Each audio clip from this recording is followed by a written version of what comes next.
momento de alabar a nuestro Dios y lo hará nuestra hermana Janet Obrajero con el canto Hay poder en la oración. Te invito a que medites en ello.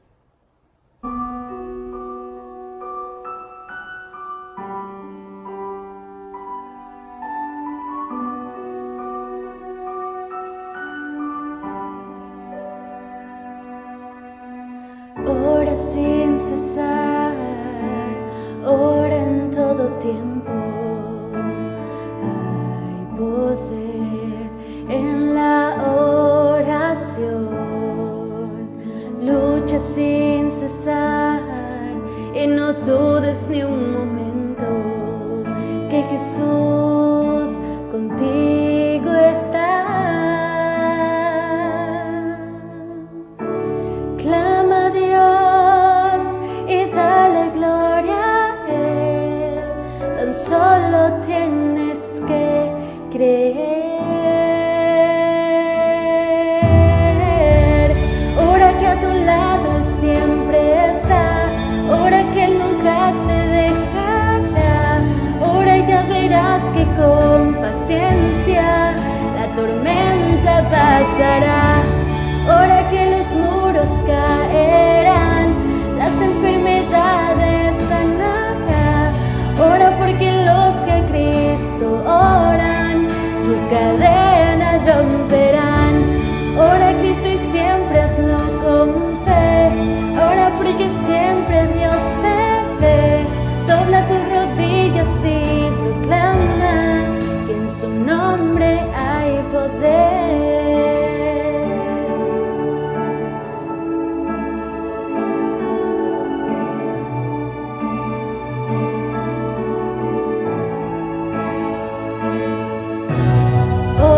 Sin cesar, ora en todo tiempo. Hay poder en la oración. Lucha sin cesar y no dudes ni un momento que Jesús contigo está. Clama a Dios y dale gloria a Él. Tan solo tienes que creer. Ora que a tu lado Él siempre está. Ora que Él nunca te dejará. Ora y ya verás que con paciencia la tormenta pasará. Ora que los muros caerán, las enfermedades sanarán. Ora porque los que a Cristo oran, sus cadenas romperán. Ora a Cristo y siempre hazlo con fe. Ora porque siempre Dios te ve. Dobla tus rodillas y proclama que en su nombre hay poder. Que en su nombre hay poder. Solo tienes que creer.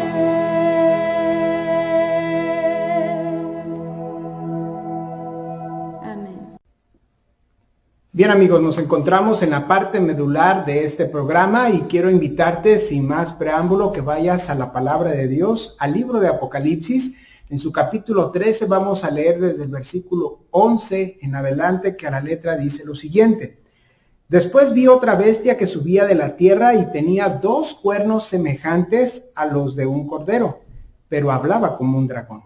Ejercía toda la autoridad de la primera bestia en presencia de ella y hacía que la tierra y todos sus habitantes adorasen a la primera bestia, cuya herida mortal fue sanada. Realizaba grandes señales y hasta hacía descender fuego del cielo a la tierra ante los hombres.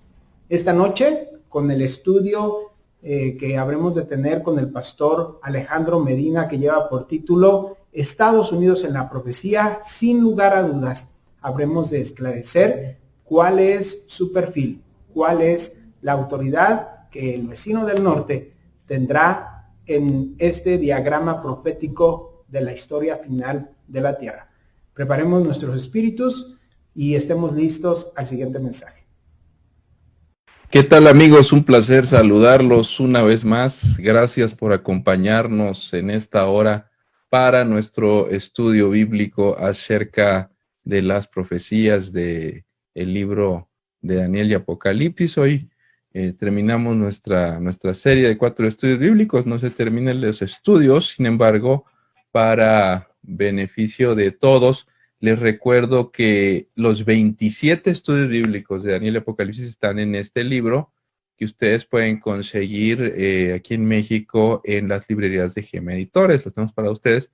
Y en los Estados Unidos, si ustedes están en los Estados Unidos, en las librerías ABC o ABC, lo pueden conseguir también en inglés, así que, o en español, está disponible para todos ustedes.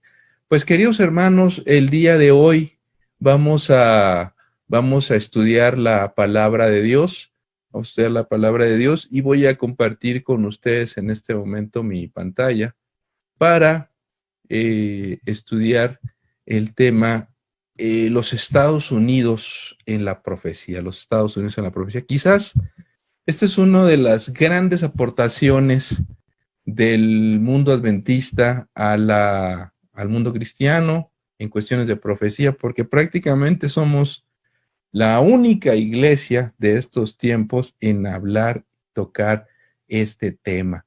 Y de verdad que a la hora de estarlo abordando, nos vamos a dar cuenta de la enorme aportación que esto representa para nuestra iglesia. Los Estados Unidos representan una potencia, una superpotencia única en la historia y que merece la pena estudiar su influencia y su desarrollo a la luz de la profecía bíblica. Una vez más, hay que decir que cuando hablamos aquí de esta nación, no estamos tratando de hablar de sus ciudadanos ni sus grandes personalidades que ha tenido, sin duda.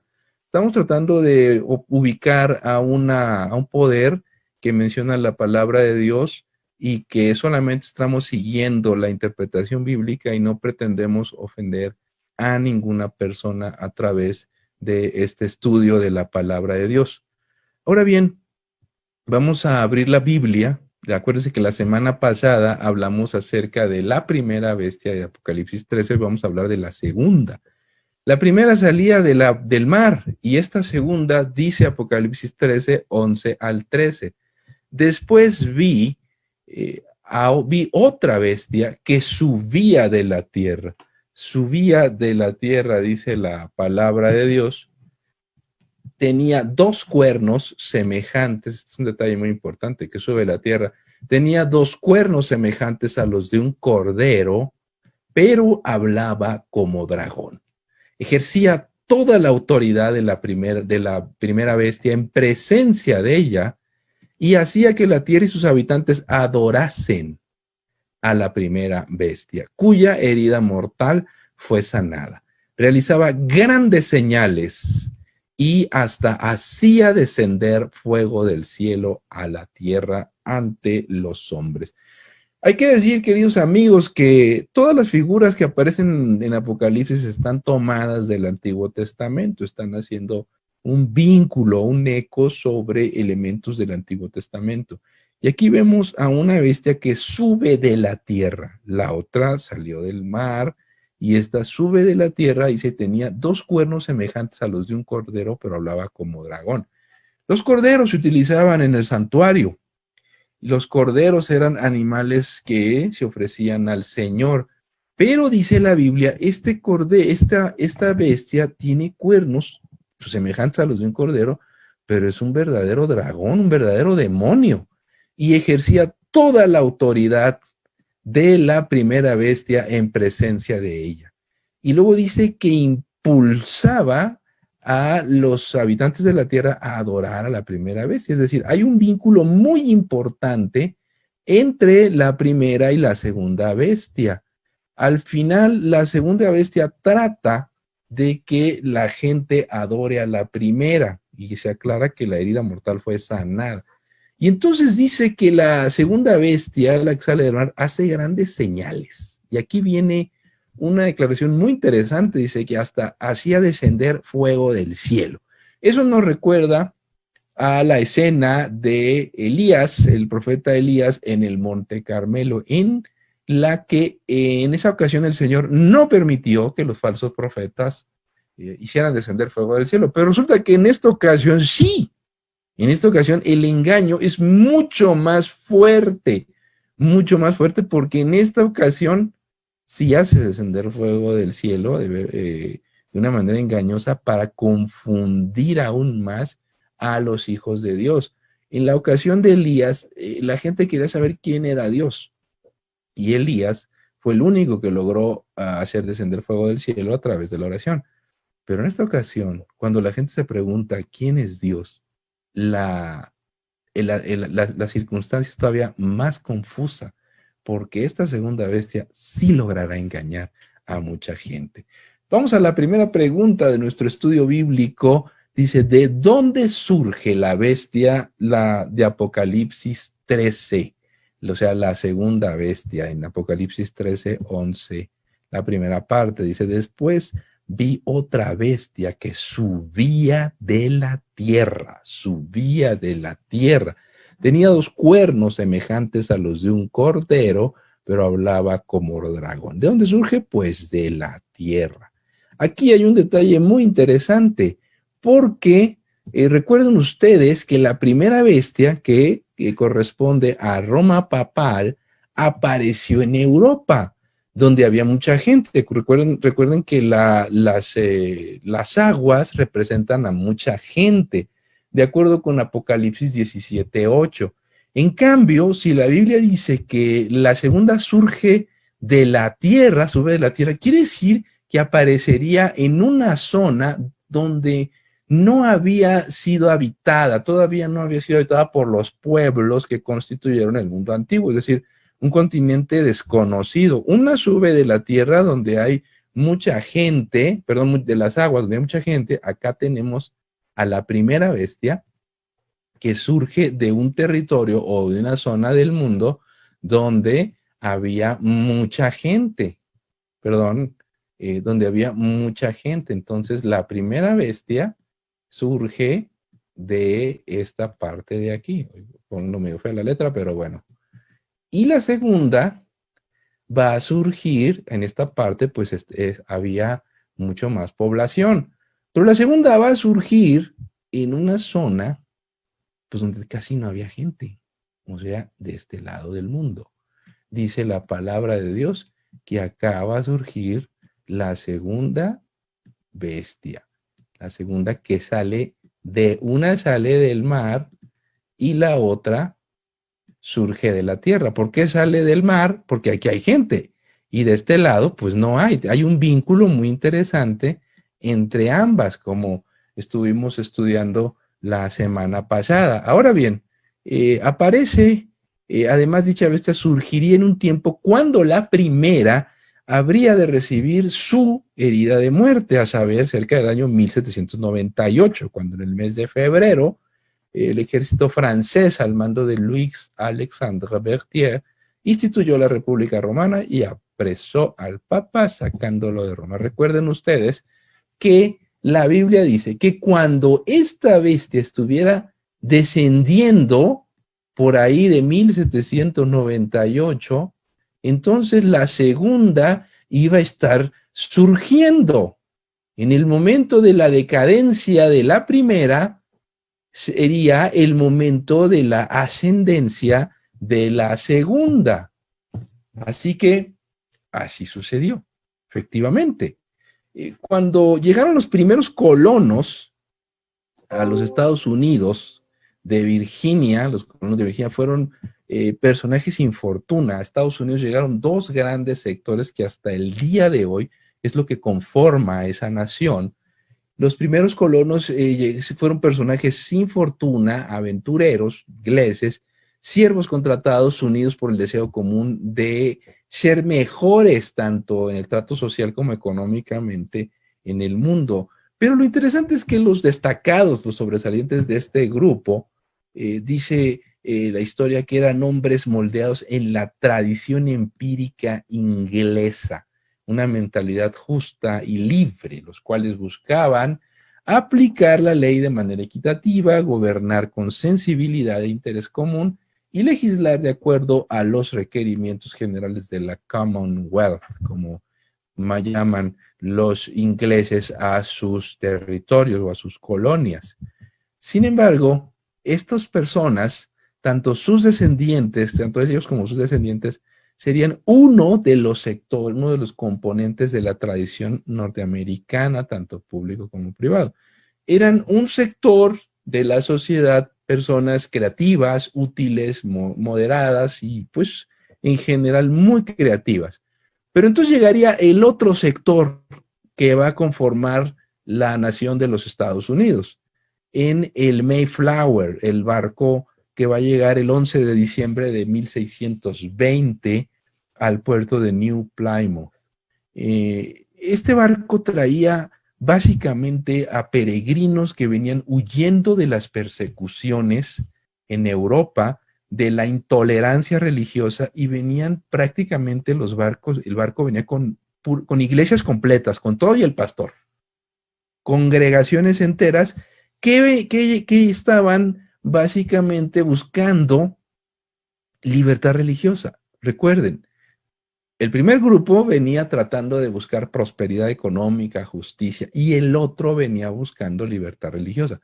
Hasta el día de hoy, esos son los dos grandes sectores en los que está dividido Estados Unidos. Tiene sus dos partidos políticos que básicamente han heredado esos puntos de vista, y el Mayflower traía a otro tipo de personas, como estamos diciendo, que eran básicamente que no llegaron por buscando dinero, ni llegaron por intereses de subsistencia, aunque para ellos pues fue una bendición del cielo. Más bien atracaron para llegar a crear, muy importante esto, el reino de Dios en la tierra.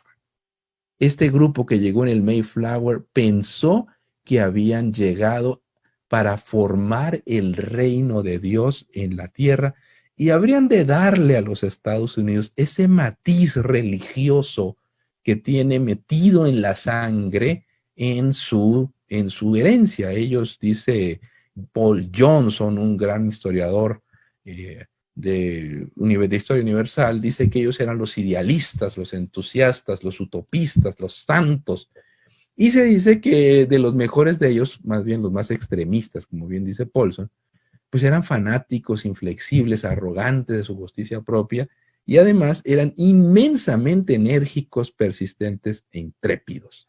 Tanto ellos como sus descendientes constituirían el otro elemento principal de la tradición estadounidense, también creativo, pero ideológico, espinoso e intolerante. Muy interesante declaración. Y ferozmente reacio en un momento de ocasiones al punto de la autodestrucción. Es decir, también eran un grupo de personas muy entusiastas, pero algunos de ellos muy extremistas. Llegaron con todo y el pastor en sus congregaciones, pensando que iban a formar en Estados Unidos la Canaán americana, ¿no? La tierra nueva. Y llegaron a Norteamérica en busca de libertad religiosa como un cuerpo cristiano. No venían como individuos, sino como comunidad, y viajaban en familias, viajaban como familias. Y este grupo se consideró el pueblo elegido de Dios que llegó a la tierra prometida, la Canaán americana, la Nueva Jerusalén. Todavía, hasta el día de hoy, todavía muchos estadounidenses, y en un sector muy importante de ellos, cree que son el pueblo elegido, todavía hasta el día de hoy, y cree que Dios los ha elegido de una manera especial. Muchos de ellos no saben ni explicar por qué, pero hay una historia que está detrás de este grupo. Este libro ¿dónde está el libro? Aquí está. Este libro, por ejemplo, que tengo por aquí, es muy bueno. Hace un análisis sobre ese tema. Está en inglés, pero a ver si lo acerco un poco a la cámara. Ahí está. Se llama Making Haste from Babylon. Y es una historia de huyendo de Babilonia, ¿no? Y cómo salieron, cómo llegaron a los Estados Unidos los peregrinos. Y trae unas historias alucinantes sobre cómo pensaban todavía cómo pensaban los primeros peregrinos que llegaron a los Estados Unidos, y vuelvo a insistir, todavía mucha gente en Estados Unidos cree que ellos son el pueblo elegido, y que ahí en los dólares dice "In God we trust", y que son los buenos, y que todo lo que hacen Dios lo bendice, y que tienen dinero porque Dios los ha bendecido. Esa es una manera bastante simplista de ver la realidad, y porque pues, son protestantes, ¿no? Eso es muy cuestionable, como vamos a ver en un momento. El punto es que los países que son católicos, pues Dios no los bendice, que sean de origen católico. Es una forma de reducir la realidad bastante, les digo, bastante superficial. No obstante, así llegó, hay un sector en los Estados Unidos que sí cree, hasta el día de hoy, en herencia de la gente del Mayflower, que pues llegaron a Estados Unidos para fundar la Canaán estadounidense. Pregunta número 2 de nuestro estudio bíblico dice, ¿qué característica principal tiene esta bestia? Y la respuesta es, dice, después vi otra bestia que subía de la tierra, tenía 2 cuernos semejantes a los de un cordero, pero hablaba como dragón. Qué curioso, ¿eh? Dice que tiene cuernos de cordero, pero en realidad habla como todo un dragón. Y 2 cuernos, pues no es, parece un corderito, pero en realidad es un dragón. Y se habla como dragón, semejantes a los de un cordero.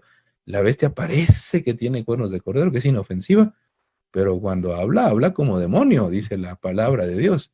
Ahora, ¿qué características tendría la segunda bestia? Pues que sale de la tierra, tiene cuernos de cordero y se comporta como corderito, pero habla como dragón e imita la forma de gobernar de la primera bestia, es decir, todo el autoritarismo, todo la prepotencia, toda la intolerancia de la primera. Y esto, decirlo para poderlo hablar y luego decir que va a obligar a obedecer a la primera bestia y señalar a los Estados Unidos suena hoy, pues ha sonado desde que se dijo la primera vez, pues muy impactante, porque supuestamente los Estados Unidos representan la libertad. Elena White, en El conflicto de los siglos, una obra que hay que leer en este tiempo, que este es el momento para leer esa obra, dice que los 2 cuernos de cordero representan la libertad de conciencia y la tolerancia. La libertad de conciencia y la tolerancia son 2 elementos que no existían en el mundo hasta que Estados Unidos empezó a impulsarlos con mucha fuerza. Estados Unidos es una nación que va a nacer de la mano de la religión. No hay quizás en la historia moderna una nación que tenga tanto vínculo con la religión en sus entrañas como los Estados Unidos de Norteamérica. ¿Qué quiere decir libertad de conciencia? Que yo puedo creer lo que me dé la gana y que nadie se puede meter con lo que yo quiero creer. Soy libre de creer en lo que quiera. Ese es un principio que impulsó mucho Martín Lutero en la Reforma Protestante que se inició en 1517. Y tolerancia quiere decir, déjalo, que crea lo que quiera. Déjalo. ¿Tiene derecho? Pues es que está equivocado, pero tiene derecho. Y tiene derecho incluso de equivocarse. Si él lo quiere creer, pues no es su derecho. Y esos son 2 elementos en los que, de acuerdo con Ellen White, va a surgir Estados Unidos. Van a ser como la tierra de la libertad, el signo fundamental de ambas tendencias en la nación de los estadounidenses eran los aires de libertad, especialmente en el plano religioso. Un ambiente de libertad que se va a notar desde el principio. Va a haber iglesias de diferentes denominaciones, incluyendo los espiritistas, y a todo mundo se le va a dar permiso, se le va a dar oportunidad de creer y de asumir sus creencias como así lo consideren mejor. Y Rhode Island, ahí en la zona de Nueva York, fue la primera colonia donde se disfrutó una completa libertad religiosa. Además, se dio uno de los grandes pasos de la sana convivencia. Esto es muy importante, la separación de la iglesia y el Estado. Eso es un principio básico de democracia. Mientras que en otros países y en otros territorios, uno no podía creer lo que quisiera, tenía que a fuerza creer lo que decía el gobierno o la iglesia, y además había un vínculo entre la religión y el gobierno muy fuerte, una religión oficial, y no podía tener libertad. En Estados Unidos sí hubo, primero en las colonias estadounidenses, sí hubo ese impulso de decir, aquí puedes creer lo que quieras, aquí puedes creer lo que quieras. Y los primeros colonos traían un trasfondo inmensamente político por un lado, como ya hemos dicho, y por otro religioso. Eran personas de una mentalidad independiente, de modo que el desarrollo de las colonias inglesas, incluyendo el actuar de los gobernantes, funcionó de manera autónoma respecto de Inglaterra. Es decir, los colonos muy rápidamente tomaron el liderazgo de sus respectivos territorios, y pues una de las primeras prácticas, que fíjense qué diferencia con otros lugares, fue la elección de las autoridades de parte de los colonos. Imagínense, elegir a sus propias autoridades. Muy distinto que en otros territorios, porque donde simplemente las imponían. Y tales condiciones fueron muy importantes para con el tiempo se diera el siguiente paso, es decir, la independencia de Inglaterra. Y pues sucedió, se inicia un poco antes, pero se proclama en 1776, y estalla la guerra. Los colonos habían dado un paso importante, sabían que la guerra no iba a ser una guerra corta, pero al final lograron independizarse de Inglaterra para crear la nación que iba a ser el símbolo de la libertad. Ahora bien, pregunta número 3 dice, ¿qué poder ejerce la segunda bestia y sobre quiénes?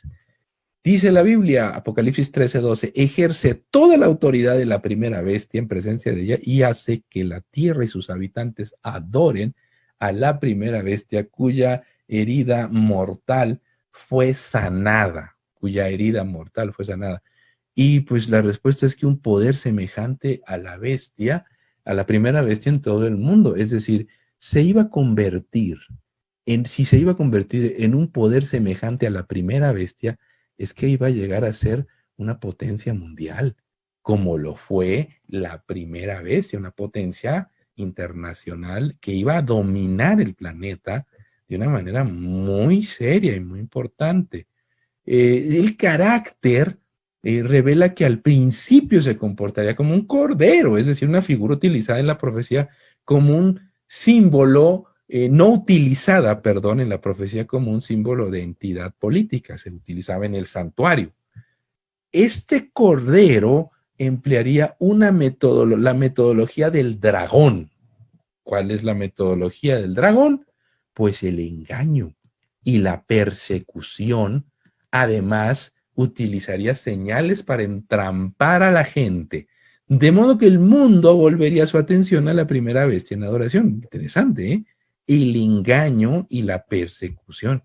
¿Acaso Estados Unidos es capaz, o lo imaginamos capaz, de semejante escenario? Luego, para darle importancia al poder del Vaticano, ¿es posible eso?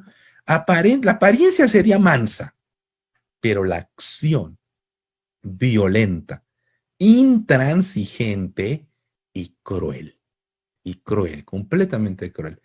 Aquí hay que citar a este personaje, Alexis de Tocqueville. Alexis de Tocqueville es una de las mentes más brillantes del siglo XIX, pensador, jurista, político e historiador francés, precursor de la sociología clásica y uno de los más importantes ideólogos del liberalismo.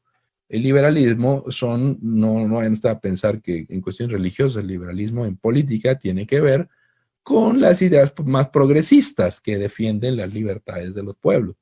En 1831 viajó a los Estados Unidos, donde permaneció 9 meses, y en 1840 produjo su monumental obra, La democracia en América. Esta es la obra de Alexis de Tocqueville. Quiero decirles, amigos, no se puede hablar de Estados Unidos si no se ha leído uno este libro. No se puede hablar de Estados Unidos. No hay manera de acercarse a la realidad estadounidense si uno no ha leído este libro. Es una obra básica, incluso de la politología. Yo oigo que hay mucha gente que ahí anda saltando y hablando de cuestiones de politología, pero esta es una obra fundamental porque cuenta de Tocqueville en este material tan bien escrito sobre los Estados Unidos y hace anotaciones que son impresionantes. Escuchen esto, en la página 31 estoy leyendo la edición del Fondo de Cultura Económica. Entre las cosas nuevas que durante mi permanencia en los Estados Unidos han llamado mi atención, ninguna me sorprendió más que la igualdad de condiciones. Está escribiendo en 1800, acuérdense, 1834 que llega a Estados Unidos y ve un país con igualdad de condiciones. Descubrí sin dificultad la influencia prodigiosa que ejerce este primer hecho sobre la marcha de la sociedad. Así pues, a medida que estudiaba la sociedad norteamericana, veía cada vez más en la igualdad de condiciones el hecho generador del que cada hecho particular parecía derivarse, y lo volvía a hallar constantemente ante mí como un punto de atracción hacia donde todas mis observaciones convergían. Decía él, hay mucha igualdad en Estados Unidos, no se nota tanta desigualdad como en otros territorios del mundo. Y luego dice de Tocqueville, Norteamérica es tal vez en este momento el país del mundo que encierra en su seno menos gérmenes de revolución. Aquí no va a haber guerra, dice él, 1834. Los Estados Unidos no tienen capital. No estaba todo centrado en una sola ciudad. Las luces, como el poder, están diseminadas en todas partes de su vasto territorio, como Nueva York, San Francisco. Los rayos de la inteligencia humana, en lugar de partir del centro común, se cruzan allí en todos sentidos. Los norteamericanos no han colocado en ninguna parte la dirección general del pensamiento, como tampoco la de los negocios. No centralizaron su país en una gran capital. Y luego dice, a mi llegada a los Estados Unidos, observen esto, el aspecto religioso del país fue lo que sorprendió primero mis miradas. Este hombre no es cristiano, este hombre no es adventista, ni siquiera había adventistas en esa época. En Norteamérica, la religión es la que lleva a la luz y la observación de las leyes divinas, la que lleva a la luz y la observancia, de las leyes divinas es la que conduce al hombre a la libertad. ¡Qué declaración! La religión ve en la libertad civil un noble ejercicio de las facultades del hombre. En el mundo político, un campo concedido por el Creador a los esfuerzos de la inteligencia. Libre y poderosa es su esfera. Sigue diciendo de Tocqueville, satisfecha del lugar que le ha sido reservado, sabe que su imperio está bien establecido porque no reina más que por sus propias fuerzas y domina sin apoyo externo sobre los corazones. En los Estados Unidos no hay odios religiosos, en una declaración, porque la religión es universalmente respetada y ninguna secta es dominante. Guarde estas palabras para dentro de un momento que vamos a continuar. Y quizás esto esto ya no lo voy a leer, creo que no viene al caso, porque además ya no tengo tiempo. Pero, queridos presentes, el punto es que en Estados Unidos la religión, observó de Tocqueville, es la columna vertebral de la sociedad. Desde 1834 que lo observó, su monumental obra, La democracia en América. Pregunta número 4, dice, ¿qué poderes sobrenaturales posee la segunda bestia y delante de quiénes los demuestra? Apocalipsis 13:13 dice, ejerce toda la autoridad de la primera bestia en presencia de ella y hace que la tierra y sus habitantes adoren a la primera bestia cuya herida mortal fue sanada. ¿Qué poderes sobrenaturales? Pues dice que hace grandes señales. Incluso dice que hace descender fuego del cielo. Ejerce toda la autoridad. Esta palabra en griego, exousia, se puede traducir como autoridad, pero también se puede traducir como poder. Ejerce todo el poder en presencia de ella y hace grandes señales, dice la palabra de Dios. ¿Cuáles son las 4 esferas de una superpotencia? Está en el momento en que se escribieron estas cosas, que los adventistas empezaron a hablar, Estados Unidos no era ni potencia. Era un país en surgimiento, en desarrollo. Surge como potencia después de la Primera Guerra Mundial, en 1918, en los Tratados de Versalles. Y surge como superpotencia al final de la Segunda Guerra Mundial. ¿Cuáles son las 4 esferas de una superpotencia? El dinero, el factor económico, la esfera económica. Una superpotencia tiene que tener poder económico, una superpotencia tiene que tener tecnología y una superpotencia tiene que tener un ejército para calmar a los enemigos, ¿no? A los rivales. Y por supuesto, una superpotencia tiene que tener el dominio cultural. Es decir, tiene que tener dinero para someter a los enemigos. Tiene que tener tecnología para ir adelante en todos los ámbitos del resto de los países. Tiene que tener el ejército, por cualquiera que se rebele, pues nomás le planta el portaaviones ahí en sus costas y con eso se calma. Y tiene que tener la cultura, tiene que tener el dominio cultural para atarantar al resto del mundo, para que la gente cante su música, baile su música, se vista como ellos, piense como ellos, mire sus películas, observe sus programas de televisión, donde va toda una ideología que favorece el dominio de la superpotencia. Porque en todos esos programas y en todas esas películas, en toda esa música, va toda una ideología que construye a la superpotencia. Y por supuesto, el tema del dinero, la tecnología y la fuerza militar, pues lo complementa. En realidad, Estados Unidos es el único país, y el primero en la historia, que consuma o que cumple dichos requisitos, tanto a nivel mundial como continental. Es decir, el Imperio Romano, por ejemplo, que en su tiempo tuvo la hegemonía internacional, no tuvo la influencia cultural, tenía el ejército, pero la cultura era griega.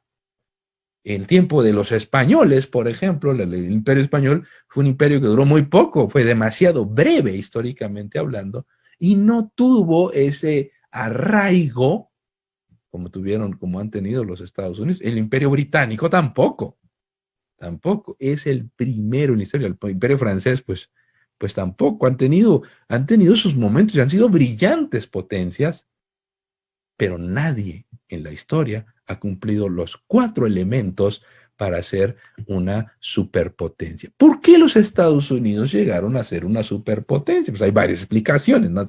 Tampoco hay que ser muy listo para darse cuenta de que los estadounidenses heredan la creatividad británica.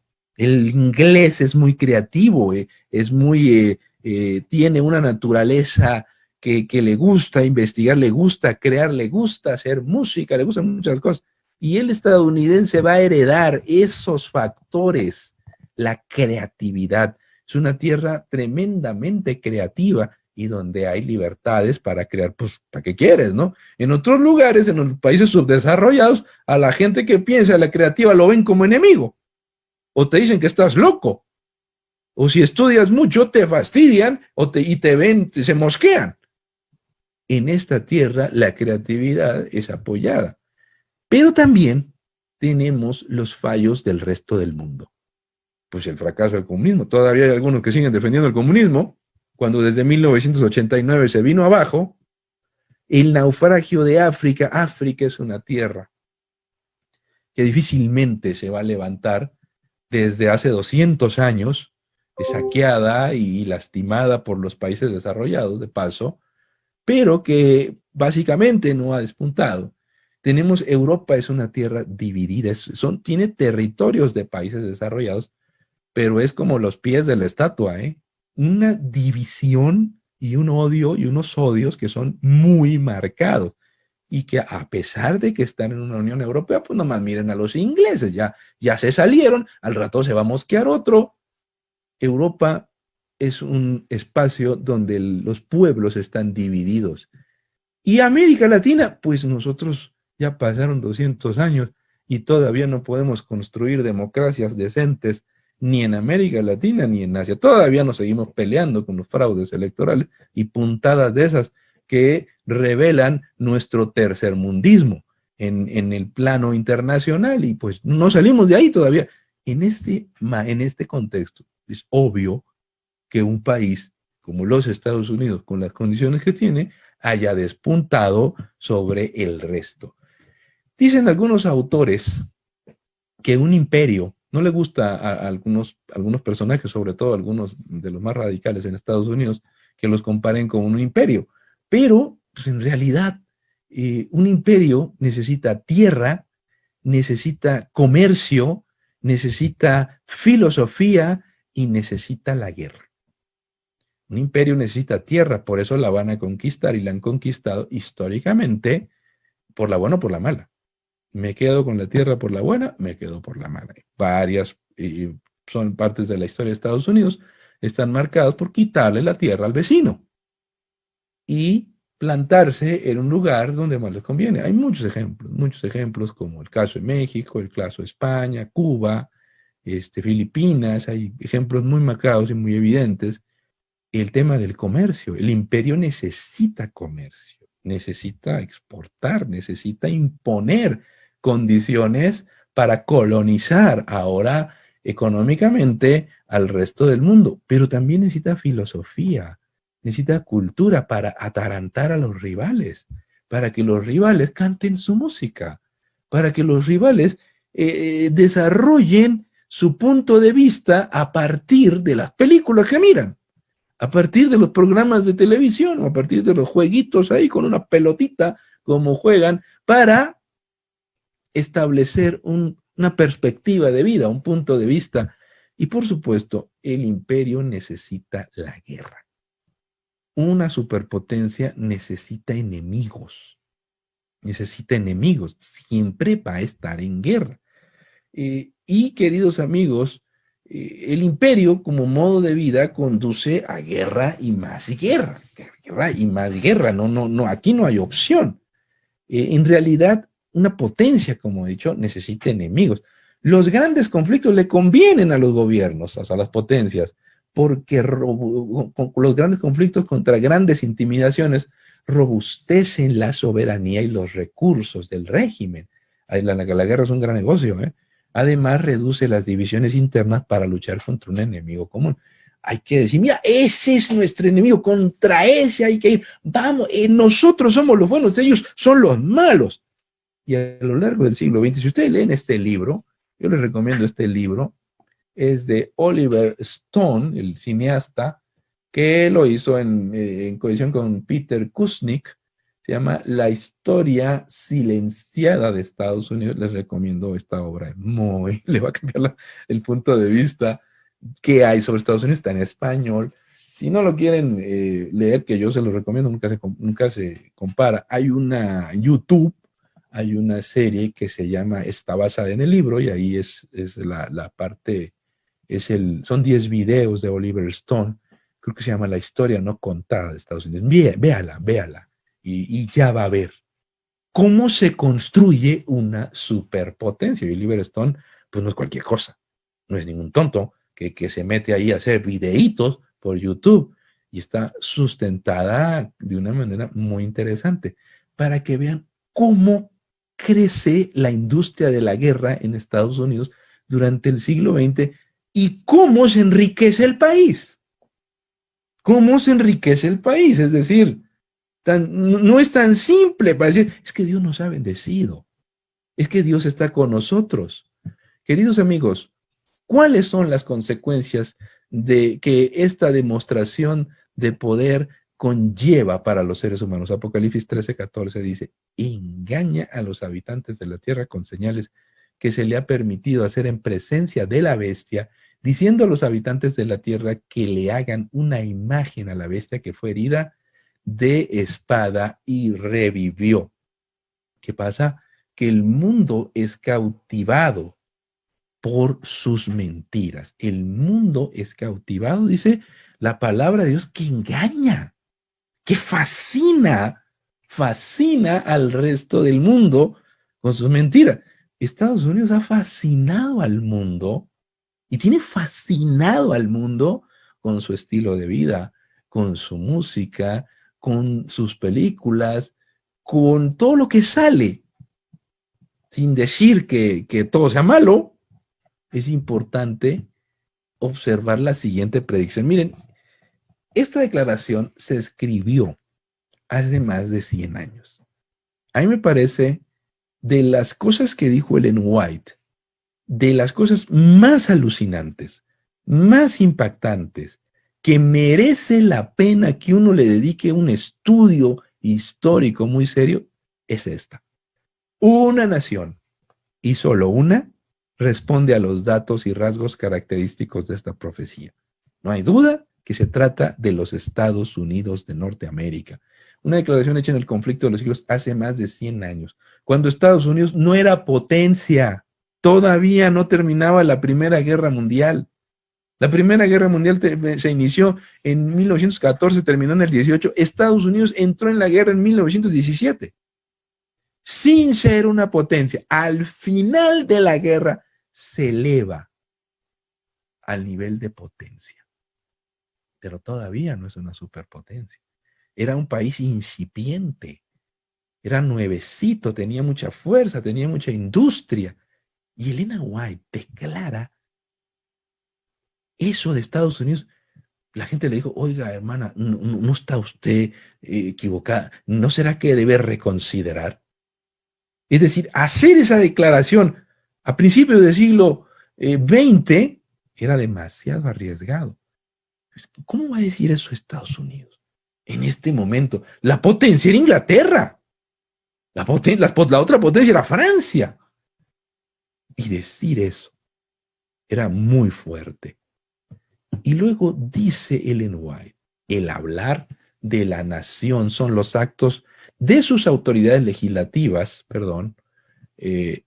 y judiciales. Por esos actos, la nación desmentirá de parte de las autoridades legislativas, no estamos hablando de los enemigos, dice, por esos actos la nación desmentirá los principios liberales y pacíficos que expresó como fundamento de su política.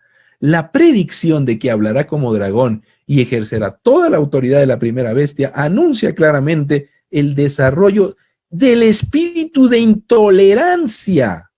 Menuda declaración. Y persecución. Estamos hablando de los Estados Unidos. Que tantas pruebas dieran las naciones representadas por el dragón y la bestia, semejante a las del leopardo. Un espíritu de intolerancia y persecución, diciéndolo hace más de 100 años. Impensable. ¿En ese momento Estados Unidos tenía esos rasgos? No. No. Mire, si usted no cree en Ellen White, yo le invito a leerse el libro El conflicto de los siglos en este momento. Ninguna iglesia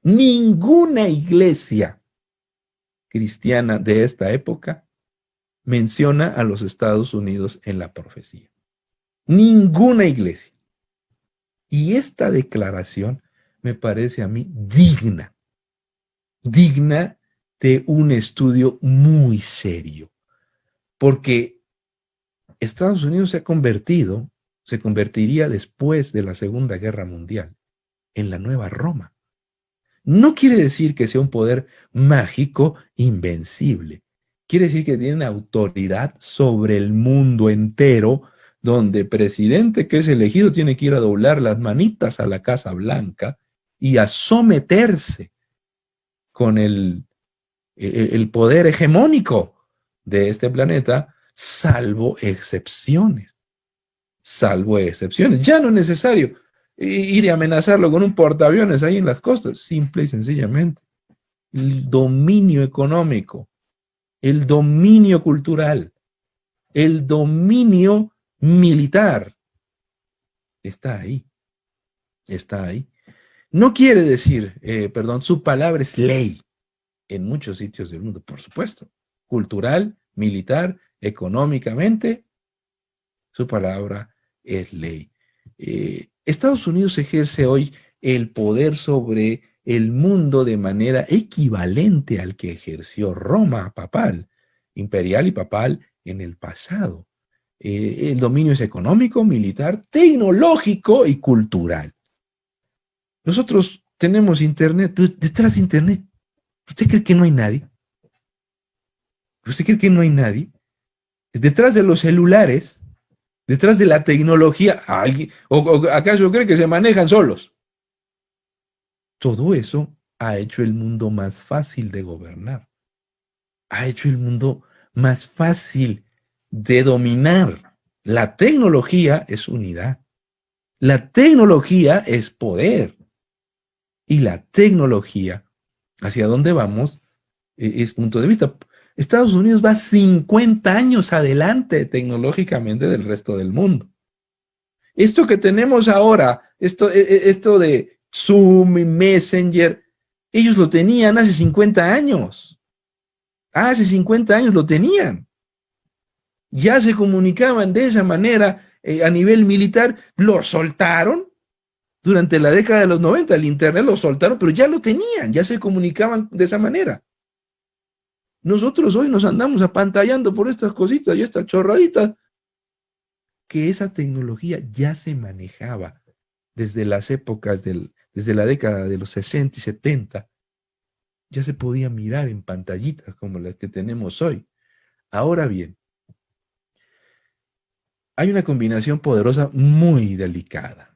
Dice su influencia económica, militar y política, de acuerdo con la Biblia, la utilizará para fortalecer los planes del pasado.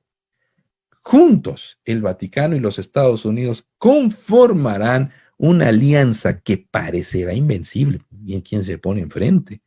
Además, estará apoyada por el resto del mundo. Esto es el sueño de la mayor parte de los países del planeta. Todos sueñan con que el mundo se arregle, se ponga de acuerdo y establezca niveles de estabilidad para todo el planeta, porque es necesario. Pregunta número 6. ¿Hasta dónde llegan sus presiones para que la gente adore a la bestia que sale del mar? Y dice la Biblia en el versículo 15, se le permitió, infundir aliento a la imagen de la bestia para que la imagen hablara e hiciera matar a todo el que no la adorara. Es decir, amenaza con la muerte a quien no obedezca la indicación de adorar a la bestia, a la primera bestia. Miren ustedes la comparación entre las dos bestias. En realidad son muy similares, por eso dice la Biblia que hace una imagen de la bestia. La primera bestia, la bestia que sale del mar, posee cuernos. La bestia que sale de la tierra, pues también posee los cuernos. La primera se parece a algunos animales, al león, al oso y al leopardo de Daniel 7, y esta se parece también a un animalito, a un cordero. El dragón le da poder a la primera y la segunda habla como dragón. Tiene autoridad sobre el mundo, la primera, y la segunda ejerce toda la autoridad de la primera bestia. La primera bestia, en el caso de ella, el mundo se maravilla en pos de esta bestia. Y la segunda hace grandes señales maravillosas, incluyendo que descienda fuego del cielo. La primera hace guerra contra los santos y la segunda mata a todos los que no adoran a la bestia. El mundo la adora de manera virtual, de manera voluntaria, y la segunda obliga al mundo a adorar a la bestia, la primera bestia.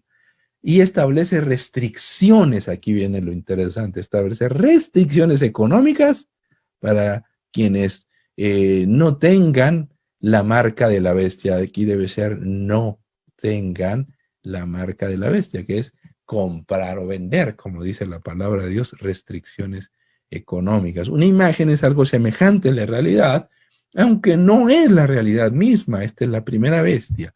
Así que la segunda hace una imagen de la bestia. Así, en este sentido, queridos amigos, pues la segunda imita, como hemos visto, las actitudes de la primera. Y una imagen de la bestia se refiere a una institución que funcionará según los principios de la organización de la primera bestia, una institución que funcionará según los principios de organización de la primera bestia, como Estados Unidos habría. ¿Acaso eso es posible? ¿Acaso es posible? No me suena esto como un disparate en pleno siglo XXI, hombre. Tratemos de ser serios. Fíjese lo que voy a citarle a usted. Necesito utilizar otros libros que ahora mismo le voy a presentar, para que vea que estos libros que le estoy presentando ni siquiera son religiosos, ni son adventistas.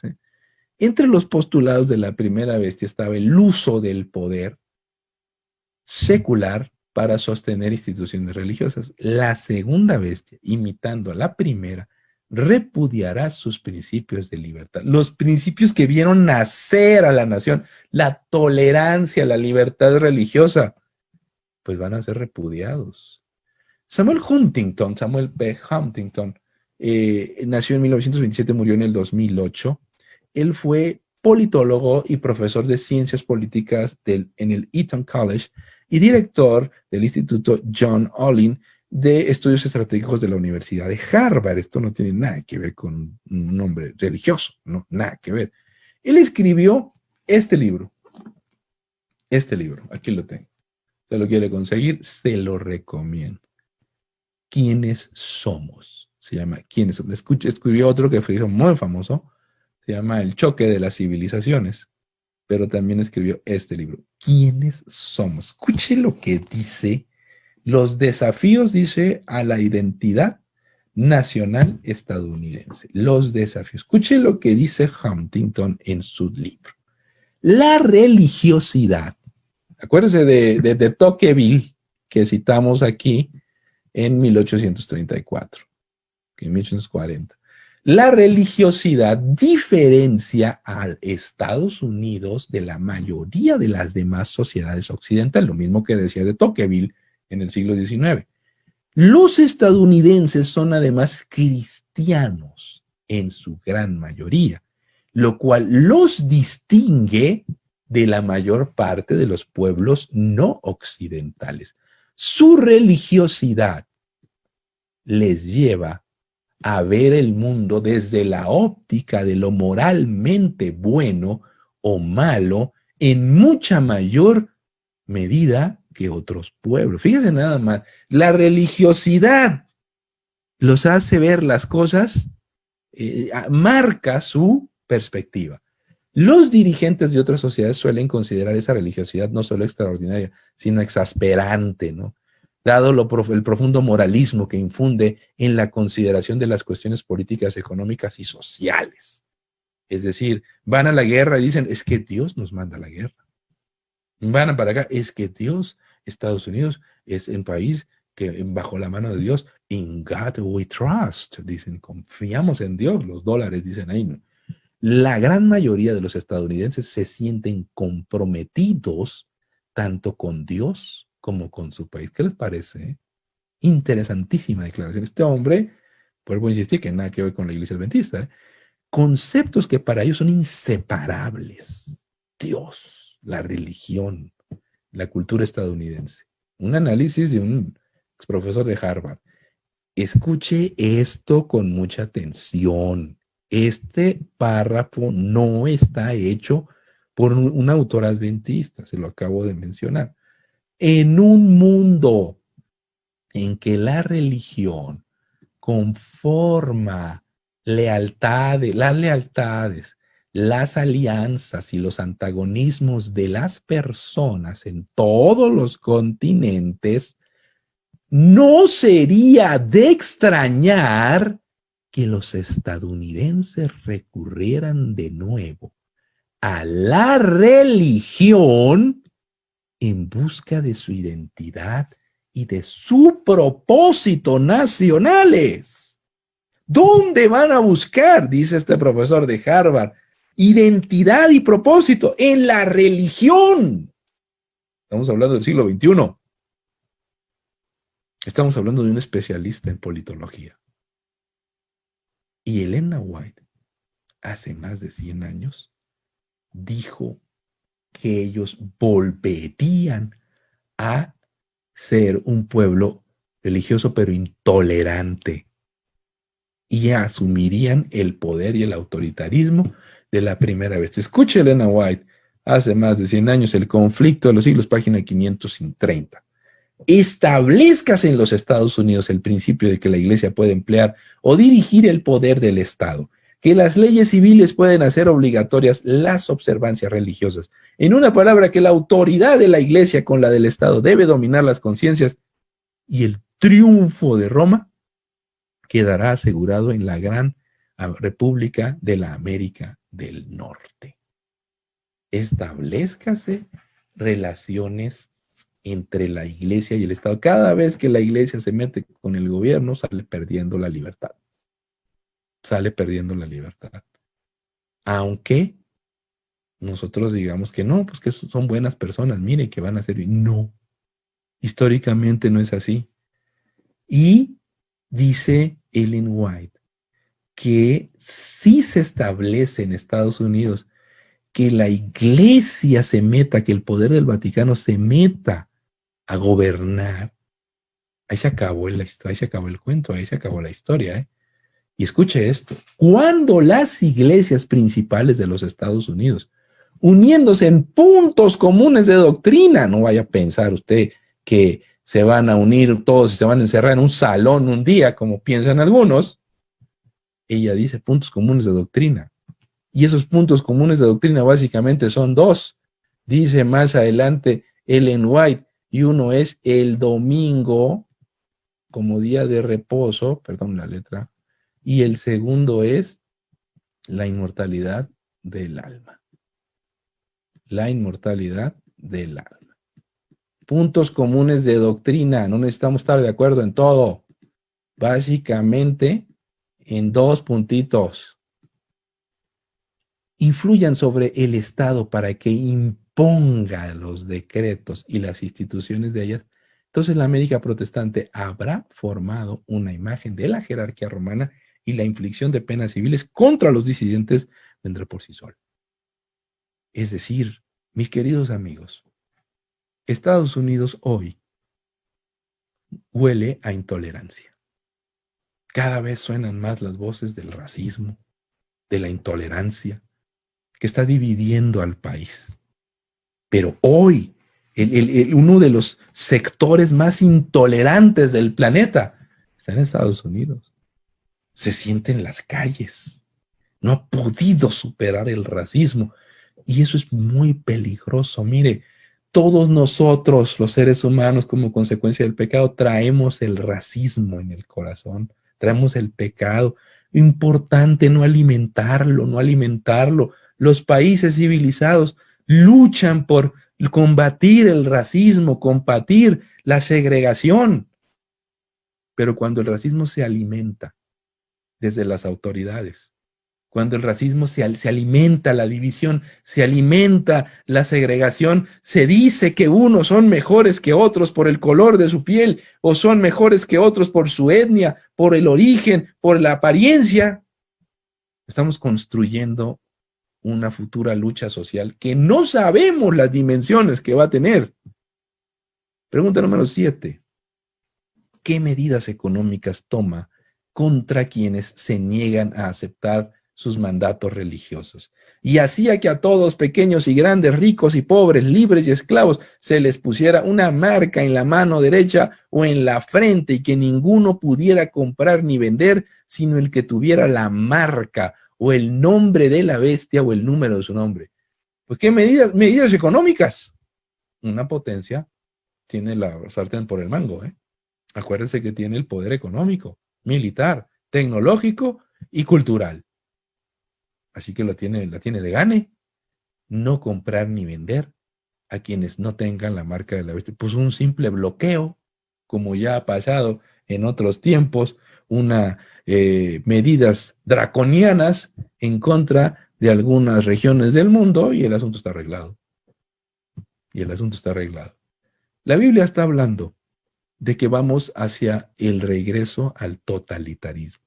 Con todas las ideas de libertad que tenemos, con todos los logros que hemos alcanzado, con todos los avances de la democracia, por endeble que sea, se predice una alianza de Estados Unidos con el Vaticano. Se predice un regreso a un dominio militar mundial, que ya existe de manera virtual. Se predice el regreso al autoritarismo y a una hegemonía económica que no dejará opción al resto del planeta. Vivimos en una hegemonía globalizada y un liderazgo comercial unilateral. ¿Qué pasa?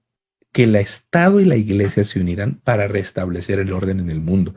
Este mundo está llegando a niveles en los que la violencia, el narcotráfico han mostrado que están muy por encima de varios gobiernos. Muy por encima de varios gobiernos. Y eso eleva la posibilidad de la intervención de poderes externos que pretendan, por el bien del planeta, establecer el orden de una vez por todas. La Iglesia prevalecerá sobre el Estado para imponer sus dogmas por la fuerza, porque el mundo necesita orden. El mundo necesita unidad y el mundo necesita moralidad. El resultado será la pérdida de la libertad religiosa y la persecución de las minorías disidentes. Y los que no estamos de acuerdo, ¿qué va a pasar? Bueno, pues entonces tú estás en contra de la paz mundial, tú estás en contra de la mejoría de este mundo, pues no vamos a soportar. No vamos a estar de acuerdo con que alguien venga a malograr los esfuerzos por unificar el planeta. Y aquí hay una clave muy importante. ¿Qué importante clave de comprensión tiene la visión de las dos bestias que permite comprender su alianza? ¿Cómo puede ser esto? ¿Qué clave hay en la Biblia? Dice, aquí hay sabiduría. El que tiene entendimiento cuente el número de la bestia, pues es número de hombre y su número es 666. El famoso numerito 666, manoseado a más no poder a lo largo de la historia y de los años. ¿Qué quiere decir? Este número ha sido sobredimensionado por algunos sectores de la iglesia y en alguna ocasión incluso algunos de los nuestros le han dado ahí una interpretación medio curiosa a este número, pero para saber cómo es que se aplica la unidad y la fusión de esas dos grandes potencias, la Biblia nos dice 666. ¿Qué significa este numerito? ¿Qué quiere decir? En realidad, el número 6 es el poder es el número característico del poder de las obras del ser humano. Es el día que crearon el ser humano, el sexto día. Por otro lado, queridos amigos, es el número de la falsa Trinidad, el dragón, la bestia y el falso profeta. En el tiempo de Babilonia, los sacerdotes traían un medallón con este juego de cifras. Ellos utilizaban este medallón que consideraban sagrado con este juego de cifras. Si uno suma cada columna de manera vertical, ustedes suman de manera vertical, cada columna les va a dar 111. Y la segunda columna de manera vertical les va a dar 111, 111, 111, 111 y 111.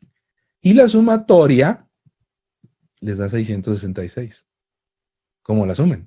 De arriba para abajo, de abajo para arriba.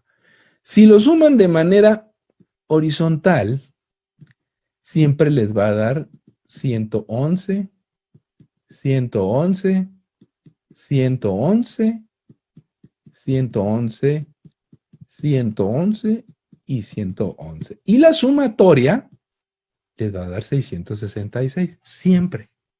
Como lo sumen, para arriba, de arriba para abajo, de abajo para arriba, de izquierda a derecha, de derecha a izquierda. Para ellos, este número era mágico. ¿Cómo? Es que siempre da 666. Era un medallón sagrado. Además, los babilonios les gustaban las matemáticas, tenían el sistema es hexagesimal, basado en el número 60, y ellos decían, es que este número es mágico, mira cómo estas cifras siempre dan este número. ¿Qué está queriendo decir la Biblia cuando me dice a mí 666? Está diciendo, mira, si tú quieres entender cómo va a ser la alianza del tiempo del fin, la clave está aquí, 666. Babilonia, la religión de Babilonia. Tienes que estudiar la religión de Babilonia, porque la alianza del tiempo del fin va a tener elementos muy parecidos a los que tuvo Babilonia en el tiempo del fin. Y así como Babilonia llegó a ser una nación-estado que fusionaba diferentes credos y tendencias y luchaba contra el Señor, esa imagen y esa figura de Babilonia nos ayuda a entender el mecanismo en el que va a funcionar la religión de Babilonia. No se trata de un individuo, se trata de algo mucho más grave. Una confabulación que fusiona la religión, la política y la economía internacional. Queridos amigos, la economía internacional para luchar en contra de nuestro Dios. Si ustedes quieren saber más sobre el tema de Babilonia, vuelvo a decirles, aquí están los estudios bíblicos completos, donde ustedes pueden adquirir este material en la librería Gema y ahí tendrán la información sobre los estudios bíblicos siguientes. Muchas gracias por habernos acompañado en este estudio de los Estados Unidos en la profecía.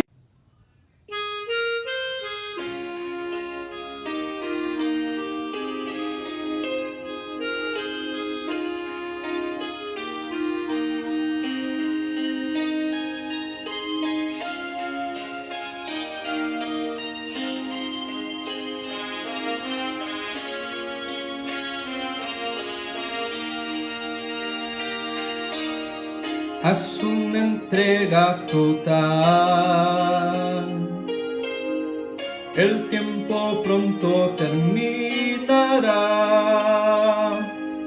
Jesús llegó a tu corazón, llamándote está, que le responderás.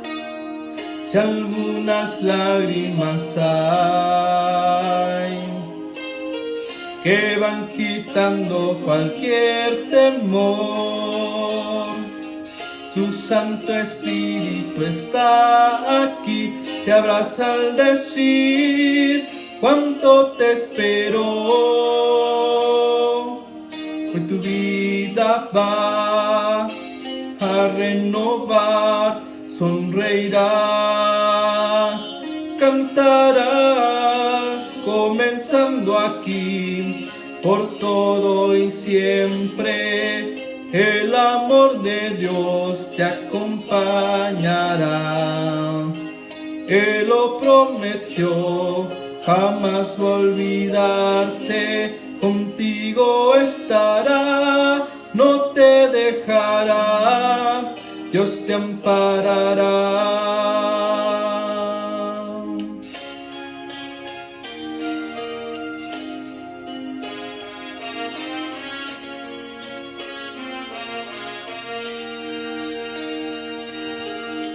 Si adoleciendo le vas, temores, dudas y pesar, Jesús a tu lado estará para terminar lo que comenzó. Hoy tu vida va a renovar, sonreirás, cantarás, comenzando aquí, por todo y siempre, el amor de Dios te acompañará.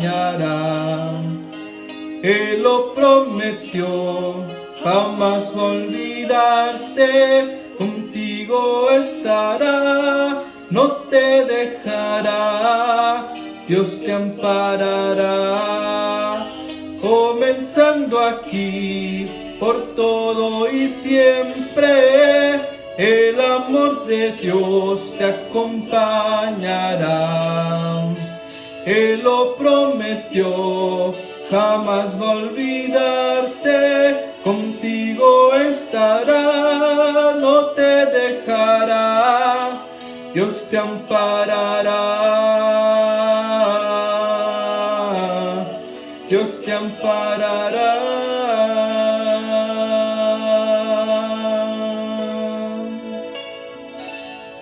Amén. Buenas noches, nos da gusto esta hora que nos acompañen en nuestras transmisiones que estamos llevando a cabo día a día. Quiero decirles, la semana se ha ido, hoy ya es jueves y agradecemos a Dios y a cada uno de ustedes que nos han seguido noche a noche y que juntos hemos estado aprendiendo el poder de la esperanza.